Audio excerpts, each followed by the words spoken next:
চাপ মুক্ত থেকে বিচারকদের বিচার কাজ চালিয়ে যাওয়ার নির্দেশ দিয়েছেন প্রধান বিচারপতি সৈয়দ রেফাত আহমেদ। বিচার বিভাগে কোনো ধরনের অন্যায় হলে কঠোর ব্যবস্থা নেওয়া হবে বলে হুঁশিয়ার করেন তিনি।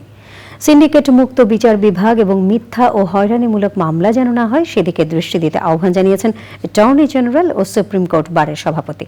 মাজহারুল হক মান্না জানাচ্ছেন। আপিল বিভাগে প্রধান বিচারপতি সৈয়দ রেফাত আহমেদের সংবর্ধনা। আপিল ও হাইকোর্ট বিভাগের সব বিচারপতি আসন গ্রহণের পর গণজাগরণে নিহতদের প্রতি শ্রদ্ধা জানিয়ে 1 মিনিট নীরবতা পালন করা হয়। পরে অ্যাটর্নি জেনারেল কার্যালয়ের পক্ষ থেকে সংবর্ধনা জানিয়ে বিচার বিভাগের নানা অনিয়মের বিষয় তুলে ধরেন রাষ্ট্রের প্রধান আইন কর্মকর্তা। বিগত 1 দশকের বেশি সময় ধরে যত খুন, গুম, মিথ্যা মামলা, গায়েবী মামলা, মরা মানুষের বিরুদ্ধে মামলা হয়েছে, আমি বলেছি তাদের বোবা কান্না, তাদের অধিকার প্রতিষ্ঠার জন্য বিচার বিভাগকে উন্মুক্ত করে দিতে, যাতে তাদের অধিকার প্রতিষ্ঠা হয়। বিগত সরকারের সময় হওয়া মামলা সম্পর্কে প্রধান বিচারপতির কাছে অভিযোগ আনেন সুপ্রিম কোর্ট বারের সভাপতি।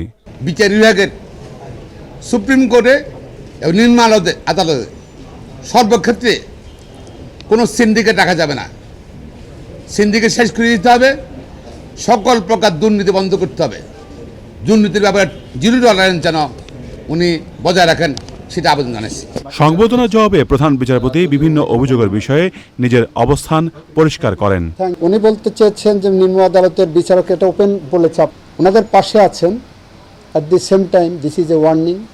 পাশে থাকা মানে এই যে আপনি ন্যায় বিচার করেন, অবিচার বা দুর্নীতির দিকে আগাবেন না।